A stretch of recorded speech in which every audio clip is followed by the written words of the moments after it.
तखतगढ़ उप तहसील मुख्यालय एवं नगर पालिका क्षेत्र में तत्कालीन महाराजा कार्यकाल में बने तखतगढ़ में प्राचीन ऐतिहासिक धरोहर माने जाने वाले जूना थाना जहांपुर में भू राजस्व निरीक्षक का अस्थायी कार्यालय संचालित होता था, वह भी जर्जर हालत में बंद पड़ा है और मानसून की बरसात के दौरान छत से पानी रिसाव होकर छत का मलबा भी गिरना शुरू हो गया था, जो कभी भी बड़े हादसे को अंजाम देने की तैयारी में जा चुका था। भवन की लंबे समय से जर्जर स्थिति के चलते आखिरकार मंगलवार रात्रि को छत गिर गई। यह गनीमत रही कि इस हादसे में कोई जनहानि नहीं हुई, जिससे एक बड़ा हादसा टल गया। आपको बता दें कि इस ऐतिहासिक भवन के जर्जर होने के कारण पहले से ही इसके गिरने की आशंका बनी हुई थी, जिसको लेकर 26 अगस्त 2022 को नगर पालिका जनप्रतिनिधियों एवं समाज सेवियों सहित विभिन्न पार्टी पदाधिकारियों सहित तकरीबन 7 दर्जन नगर वासियों ने हस्ताक्षर युक्त क्षेत्रीय विधायक जोराराम कुमावत सुनीरपुर उपखंड अधिकारी को ज्ञापन सौंपकर प्रतिलिपि जिला कलेक्टर एवं नगर पालिका तखतगढ़ को भी सौंपते हुए ज्ञापन में बताया था। तखतगढ़ कस्बे में जोधपुर के तत्कालिक महाराजा कालीन जूना थाना एवं वर्तमान में संचालित आरई कार्यालय का भवन पूरी तरह जर्जर हो चुका है। इसमें बारिश के दौरान किसी भी समय हादसे की आशंका बनी हुई है। जर्जर भवन के छत की छीणें भी टूटी हुई हैं। जर्जर भवन के नीचे बड़े दरवाजे से प्रतिदिन नगर वासियों का आवागमन हो रहा है। नगर की धरोहर के रूप में अपनी छाप छोड़ने वाले इस भवन के बारे में पूर्व में भी अवगत करवाया जा चुका है, लेकिन आज दिन तक कोई सुनवाई नहीं हुई। जो इस भवन के प्रति आप मरम्मत की कार्रवाई अमल में लाए ताकि समय पर हादसे से बचाया जा सकता है, लेकिन उसके बाद प्रशासन की अनदेखी के कारण वही ढाक के पात बने रहे। जुलाई में झालावाड़ में स्कूल की छत गिरने से हुई बच्चों की मौत के बाद प्रशासन की आंखें खुली और तखतगढ़ की प्राचीन धरोहर महाराजा कालीन के बने जूना थाना भवन जर्जर हालत में हादसे की आशंका को लेकर नगर पालिका अधिशासी अधिवक्ता मगराज चौधरी, थानाधिकारी प्रवीण कुमार, आचार्य उपाध्यक्ष मनोज नामा, पार्षद देवाराम चौधरी, राजेश कुमावत और भवन मीणा जगदीश दामाभी, भाजपा नेता दिनेश कुमावत मौके पर पहुंच भवन का चारों तरफ से बारीकी से निरीक्षण के दौरान बेहद जर्जर स्थिति में है। और कल रात में जो क्षतिग्रस्त चीनें थी वो रात में सारा जो है गिरी है। आज सुबह देखा था काफ़ी सारा नुकसान हुआ है, कोई जन हानि नहीं हुई है। सबसे अच्छी चीज़ तो ये है। इसको लेकर क्या कोई प्रशासन या नगर पालिका से आपकी बात हुई है? रिपेयरिंग कब तक होगा? इसको लेके दिवाली से पहले भी नगर पालिका में हमने पत्राचार किया। ईओ साहब को भी इस बारे में हमने इनको संज्ञान में लेके आई चीज़ें, और ईओ साहब ने इनके नगर पालिका से जेईएन हैं उनको भेजा था। उन्होंने मौका निरीक्षण भी किया था। मौका निरीक्षण करने के बाद इन्होंने इसकी जो भी आगे की कार्रवाई करनी है, रिपेयरिंग की है, जो भी डिपार्टमेंट के अंडर में वो कार्रवाई करने के लिए आश्वस्त किया था। ये पुराने ऐतिहासिक ये धरोहर है, इसको कब तक ठीक हो सकती है या कोई नगर पालिका इस पर कोई ध्यान नहीं दे रही है प्रशासन? अभी ये जो संपत्ति है काफ़ी पुरानी है। अब इसमें जो मरम्मत का जो भी कार्य होना है या पुनर्निर्माण का कार्य होना है, इसके संदर्भ में शायद 4-5 महीने पहले एक टीम यहाँ विजिट करके गई थी। नगर पालिका के शायद गणमान्य लोग भी थे साथ में। उन्होंने कुछ पत्राचार किया हुआ है। अब उस संदर्भ में क्या जानकारी है वो एक बार उनसे ईओ साहब से जानकारी लेनी पड़ेगी। ईओ साहब से आपने बात की है क्या इसमें? हाँ, मेरी कल भी बात हुई थी ईओ साहब से। तो कल मतलब यानी आज 29 तारीख को उन्होंने आने का बताया कि 29 तारीख को बैठ के जो भी है उसमें आगे जो कार्रवाई की जाएगी उसके बारे में अपन चर्चा करेंगे। क्या नगर पालिका के अंडर में आता है कि आपके अंडर में आता है?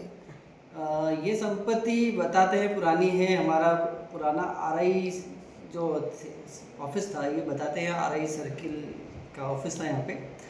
और इसकी पूरी जानकारी मेरे को भी नहीं है क्योंकि मुझे भी यहाँ ज़्यादा समय हुआ नहीं आया। तो मरम्मत का जो भी मेंटेनेंस का काम है शायद नगर पालिका के पास ही बता रहे थे पहले। लोकल से लेकर ग्लोबल तक की खबरों के लिए देखते रहिए सच्ची रिपोर्ट। उपखंड मुख्यालय मारवा जंक्शन के प्रमुख धार्मिक स्थल लक्ष्मी नारायण मंदिर में अन्नकूट महोत्सव का आयोजन हुआ। कार्यक्रम में सुबह से ही श्रद्धालुओं की आवाजाही रही। भक्तों ने श्रद्धा और उत्साह के साथ ठाकुर जी को अन्नकूट का भोग अर्पित किया। कार्यक्रम शुरुआत महिला मंडल की ओर से हरि कीर्तन, जय नारायण जैसे भक्ति गीतों के साथ की गई। तत्पश्चात 56 व्यंजनों के भोग से भगवान लक्ष्मी नारायण मंदिर में ठाकुर जी को भोग लगाया। अन्नकूट महोत्सव में सैकड़ों की तादाद में महिलाओं एवं पुरुषों ने हिस्सा लिया। लोकल से लेकर ग्लोबल तक की खबरों के लिए देखते रहिए सच्ची रिपोर्ट। पाली जिले के सादड़ी में डेयरी पर बॉयलर में दूध गर्म करने के दौरान छोटा भाई करंट की चपेट में आ गया। इसे देखकर बड़ा भाई बचाने पहुंचा तो वह करंट की चपेट में आ गया। हादसे में दोनों सगे भाइयों की मौत हो गई। मामला पाली जिले के सादड़ी थाना क्षेत्र का है। सादड़ी थाना एएसआई ईश्वर सिंह रणावत ने बताया कि घटना दोपहर 1:15 की है। सादड़ी बस स्टैंड पर दूधापुरा निवासी दो सगे भाई बाबूलाल चौधरी और मनीष चौधरी ने बाबू डेयरी के नाम से दुकान खोल रखी है। दोपहर 12:30 बजे मनीष सप्लाई के बाद बचे दूध का दही जमाने के लिए उसे बॉयलर में गर्म कर रहा था। इस दौरान मनीष करंट की चपेट में आ गया। मनीष को देखकर जब बाबूलाल उसे बचाने पहुंचा तो वह भी करंट की चपेट में आ गया। इलाज के दौरान तोड़ा दम। पुलिस ने बताया कि इस दौरान पड़ोस में स्थित इलेक्ट्रिकल की दुकान के मालिक हीरालाल ने बिजली के मुख्य स्विच को बंद कर दोनों को छुड़ाया और मौके पर मोतीलाल चौधरी की मदद से सादड़ी अस्पताल लेकर पहुंचे, जहां डॉक्टरों ने उन्हें बचाने की कोशिश की, मगर 20 मिनट बाद भी दोनों ने दम तोड़ दिया। 5 महीने पहले ही हुई थी बाबूलाल की शादी। मोतीलाल ने बताया 14 अप्रैल 2025 में ही बाबूलाल चौधरी की शादी हुई थी। 2 साल पहले दोनों भाइयों ने मिलकर डेयरी के काम शुरू किया था। बाबूलाल और मनीष के पिता तेजराम खेती करते, वहीं दोनों की इकलौती बहन की भी शादी अप्रैल 2025 में ही हुई थी। लोकल से लेकर ग्लोबल तक की खबरों के लिए देखते रहिए सच्ची रिपोर्ट। मालवा जंक्शन के राणावास गांव में 70 लाख रुपए भामाशाह के सहयोग से राजकीय उच्च माध्यमिक विद्यालय के पुनः निर्माण एवं मरम्मत कार्य का पाली जिला शिक्षा अधिकारी राहुल सिंह राजपुरोहित ने आज औचक निरीक्षण किया। गांव के भामाशाह हेमंत सर्वी की पहल से भामाशाह आगे आए और 70 लाख का सहयोग किया। इस विद्यालय का सभी कक्ष छतें रंग रोगन पुनः मरम्मत एवं निर्माण कार्य हो रहा। शिक्षा अधिकारी ने बारीकी से विद्यालय के निर्माणाधीन कार्यों का औचक निरीक्षण कर संतोष जताया एवं गांव के विकास से पुरुष भामाशाहों का आभार व्यक्त किया। ये पहली बार देखा जा रहा है कि एक विद्यालय में विद्यालय की पुनः मरम्मत एवं निर्माण के लिए इतनी बड़ी राशि सहयोग के रूप में मिली है। लोकल से लेकर ग्लोबल तक की खबरों के लिए देखते रहिए सच्ची रिपोर्ट। पाली जिला मुख्यालय निकट सदर थाना क्षेत्र के खेताबास के निकट राष्ट्रीय राजमार्ग 162 पर एक ट्रक और निजी बस में भीषण टक्कर हो गई। हादसे में बस में सवार 1 दर्जन से अधिक यात्री घायल हो गए। सूचना से सदर थाना पुलिस मौके पर पहुंची एवं 108 की मदद से सभी घायल यात्रियों को तुरंत प्रभाव से मांगड़ अस्पताल पहुंचाया गया।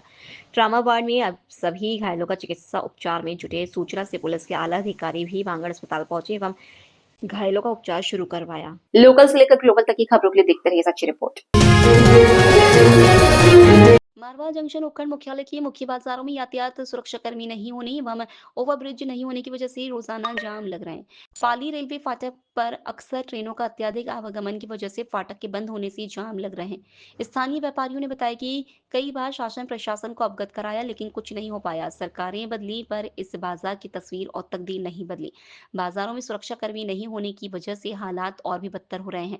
मजबूरन लोग रेल पटरियां पार कर दूसरी तरफ जा रहे। व्यापारियों ने तुरंत प्रभाव से यातायात सुरक्षा कर्मी लगाने एवं मारवाड़ जंक्शन को ओवरब्रिज की सौगात देने की मांग उठाई।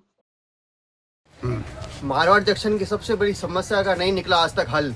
हमारे ना प्रशासन हमारे साथ ना जनप्रतिनिधि हमारे साथ। पब्लिक के लिए एक दुविधा बनी रेलवे क्रॉसिंग फाटक। 2-2 घंटे जाम, आम पब्लिक के लिए परेशान। जाम से मुक्ति नहीं, कोई प्रशासन ध्यान नहीं दे रहा है, ना ओवरब्रिज की रास्ता निकाला जा रहा है, ना कोई हमारे लिए सुविधा की जा रही है, ना कभी इसका समाधान के लिए कोई आगे आने की सोच रहा है। कब होगा इसका समाधान? हम पब्लिक आपसे पूछना चाहती है, जनप्रतिनिधि से। आप वोट के समय हमारे पास आते हैं, हमारी समस्याओं का कोई समाधान निकलेगा या नहीं निकलेगा? आप कब इस समस्या का समाधान हमें करके बताएंगे? नहीं तो इसका बहुत बड़ा आंदोलन मारवाड़ जंक्शन के लोग करेंगे। आप लोगों के खिलाफ आंदोलन होगा बहुत बड़ा। ये हमारे एनआर गेट के पास रेलवे फाटक की बड़ी समस्या है। दिन में कम से कम 20 बार जाम लगता है। कोई सुनने वाला नहीं है, न अधिकारी सुनने वाले हैं, न रेलवे सुनने वाली है, न यहाँ प्रशासन सुनने वाला है। बड़े परेशान हैं हम। और दूसरे बाज़ार में ये वाहन खड़े रहते हैं बहुत गलत तरीके से, उसके कारण जाम लगता है। अब हम क्या करें? व्यापारी इतने परेशान हैं, कुछ बता नहीं सकते आपको। बहुत परेशानी है। कोई सरकार ही इसके बारे में ध्यान देवे तो हमारी समस्या का समाधान होवे। लोकल से लेकर ग्लोबल तक की खबरों के लिए देखते रहिए सच्ची रिपोर्ट। सोजत क्षेत्र में गोपाष्टमी के पावन अवसर पर श्री राधे रानी महिला मंडल सोजत रोड द्वारा गुरुवार को झीतरा गौशाला पहुंचकर पूजा अर्चना की। उन्होंने गायों को गुड़ व लपसी खिलाया और सभी को गोपाष्टमी की शुभकामनाएं दी। इस दौरान वीणा गुप्ता ने गौ सेवा और संरक्षण के महत्व पर भी प्रकाश डाला और कहा कि गाय हमारी संस्कृति आस्था का महत्वपूर्ण आधार है। गोपाष्टमी का पर्व हमें गौ माता की सेवा और संरक्षण का संदेश देता है। गौशाला में महिलाओं द्वारा गोपाष्टमी पर विशेष पूजा कार्यक्रम आयोजित किया गया। वहीं श्री राधे रानी महिला मंडल द्वारा 13,350 की राशि गौशाला में लपसी के लिए गौशाला में दी गई। इस दौरान रामप्यारी सोनी, वीणा गुप्ता, गीता देवी, शशि व्यास, दीपा व्यास, निर्मल सोनी, शकुंतला शर्मा, हेमा परवाल, गायत्री देवी, मंजू टाग सहित काफी संख्या में श्रद्धालु शामिल हुए। गौशाला परिसर में गौ माता की आरती, भजन कीर्तन और प्रसाद वितरण का आयोजन किया गया। कार्यक्रम के दौरान गौ सेवा के प्रति लोगों में जागरूकता बढ़ाने का संदेश दिया गया और सभी से गोवंश की रक्षा के लिए सहयोग की अपील की गई। लोकल से लेकर ग्लोबल तक की खबरों के लिए देखते रहिए सच्ची रिपोर्ट। मारवा जंक्शन तहसील कार्यालय परिसर पर आज नवनियुक्त तहसीलदार शिवजी राम बावरी ने आज मारवा तहसीलदार के पद पर कार्यभार ग्रहण किया। इस मौके पर स्थानीय सामाजिक संगठनों, नगरवासियों एवं बावरी समाज आसपास के अनेक गांव से आए बावरी समाज के समाज बंधुओं द्वारा उनका माला सापा द्वारा बहुमान कर उनको हार्दिक शुभकामनाएं दी गई। गौरतलब रहे कि निर्वर्तमान तहसीलदार दीपक सांखला का उपखंड अधिकारी के पद पर पदोन्नति होने पर मारवा जंक्शन तहसीलदार का पद रिक्त पड़ा था। राज्य सरकार द्वारा मारवा जंक्शन तहसीलदार के पद पर शिवजी राम बावरी मारवा जंक्शन तहसीलदार के पद स्थापित किया। लोकल से लेकर ग्लोबल तक की खबरों के लिए देखते रहिए सच्ची रिपोर्ट।